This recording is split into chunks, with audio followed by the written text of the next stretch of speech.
तो पूरा लगवला जोर हो।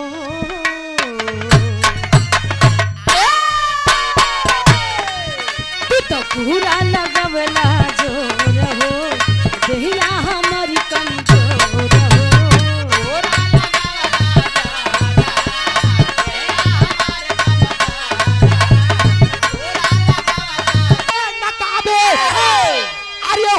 मुसलसल उठाई जाती है। मैं तो पीता नहीं जब रंग पिलाई जाती है।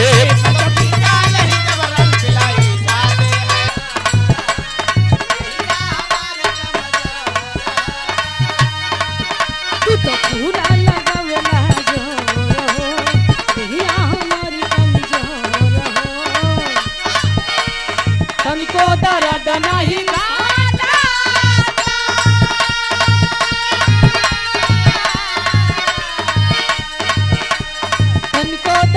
नहीं घाटा बाधा कमरिया ये राजा बाधा।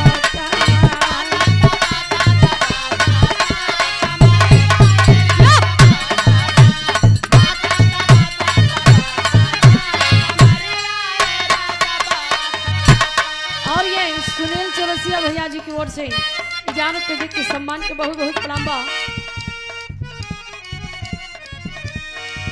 एको चुमवोले जगाल में संग दिलवोले जारुमाल में।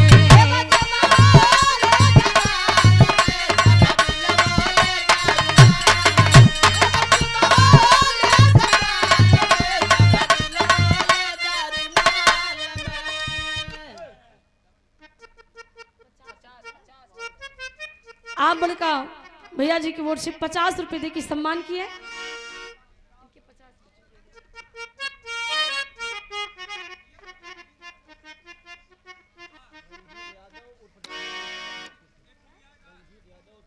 आप परम आदरणीय परम श्रद्धेय रंजीत यादव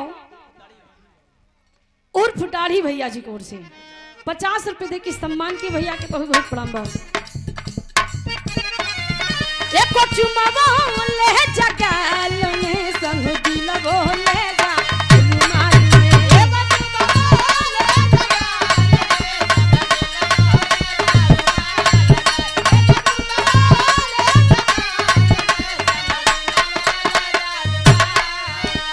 जहाँ तेरा राजवा चढ़ी के जहाजवा फसिहन मोहनी के जाल में।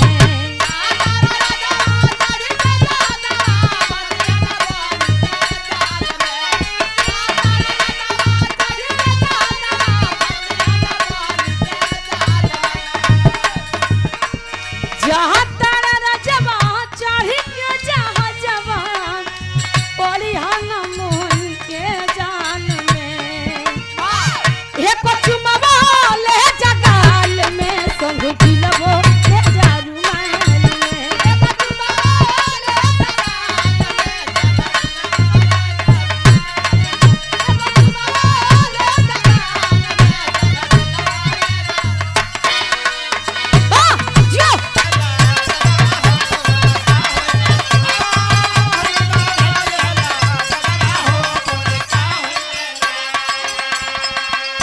अच्छा एक बात जान लो बेनी भैया, हंसिनी बहुत चलाक रही और दम कसे रही कि अब हम देखा पीछे पीछे पीछे पीछे गई और देखत बस जब खान से आमा अंडा लाई के अंदर ओली आएगी तो हंसिनिया आएगी खिड़की लगी और देखत का बा अंतरे में अंतरे से देखत बा हंसिनिया आई के अंडा के लाई के खान श्यामा बनाए।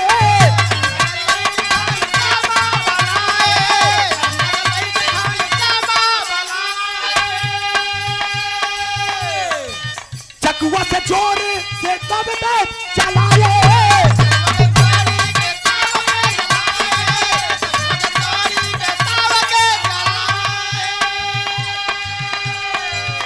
अरे दिलवा में चोट लगल गहरा हो, दिलवा में चोट लागल गहरा हो। दिलवा होई है लाला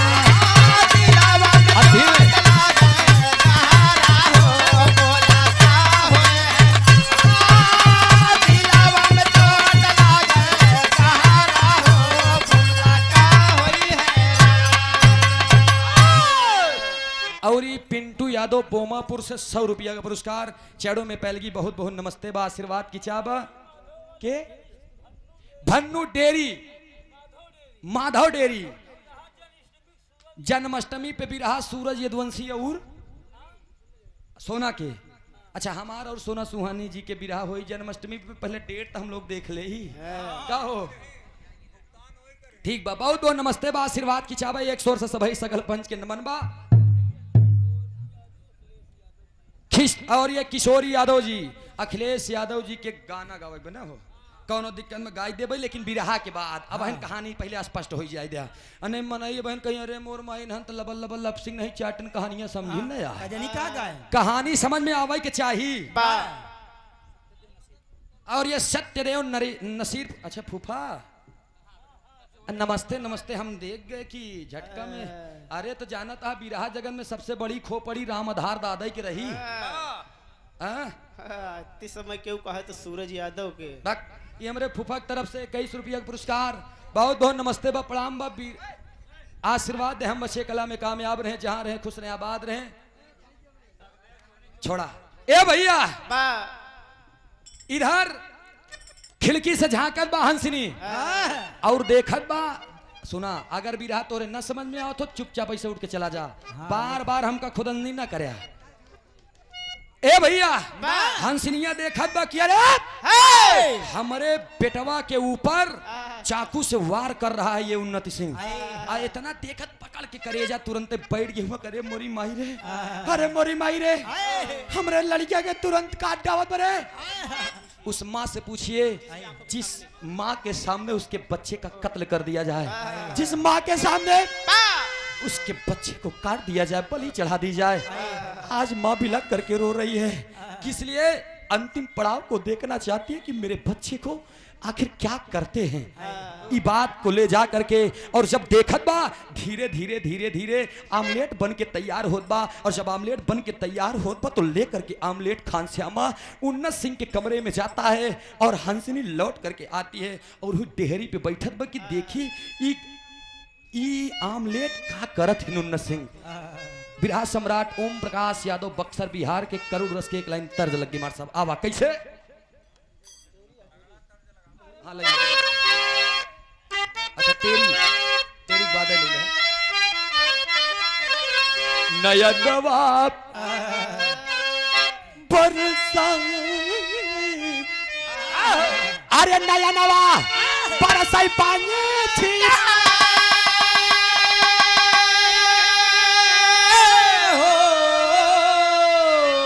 नया नवाब बरसाई पंछी के सुनाब हमरे उधर के लाला कारत बा भोजनवा।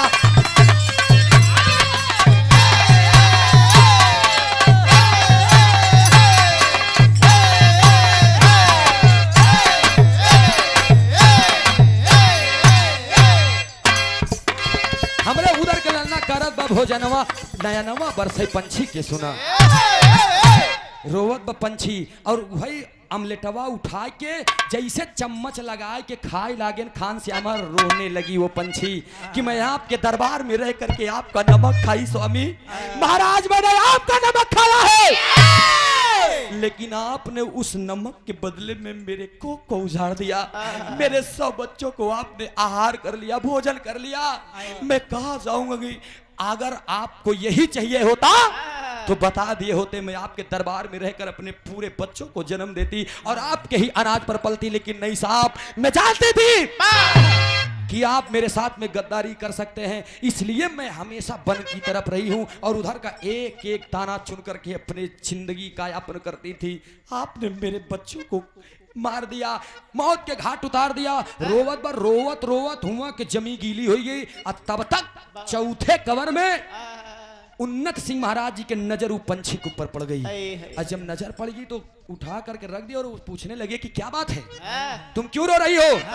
हंसनी कहा अभी आपको नहीं पता है साहब अभी आपको नहीं पता है मैं क्यों रो रही हूँ। आप मेरे रोने का कारण जानना चाहेंगे। सुनिए मैं क्यों रो रही हूँ। एक लाइन तर्जबा करो रस्ते बाबा अरे कजरा लगा वाली बिंदिया सजवलू कजरा लगवालू बिंदिया सजवलू सैया बिन दुनिया के तारी राजा बिन दुनिया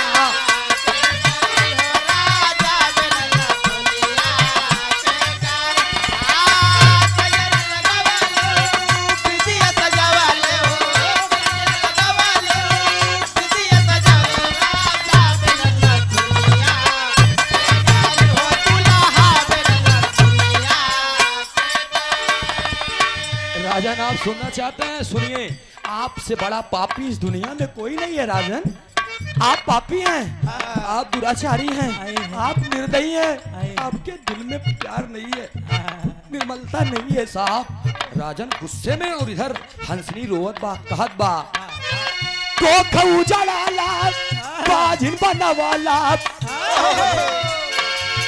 तो खिया उजड़ाला बाजिन बनौला राजा हो सरपावा हम दे भाई राजा हो सरपावा हम दे बे राजा हो सरपवा हम दे बे कौन उजड़ला बाज बनवाला कौन उजड़ला बाज बनवाला राजन हो सरपवा हाय हाय हाय हाय। राजन हो सरपवा सोचिए आप, उठ करके खाना रख करके और क्रोध में राजा उन्नत सिंह पूछने लगे क्या बक रही हो तुम, बताओ। तब बताओ, बस सुनिए। जैसे बराइल बाटे हमरो लाला नावा यही दशा होई तोहर हो राजनावा ये दशा होई तोहर हो राजनावा ये दशा होई तोहर हो राजनावा राजन। जैसे बराइल बाटे हमरो लाला नावा यही दशा होई तोहर हो राजनावा।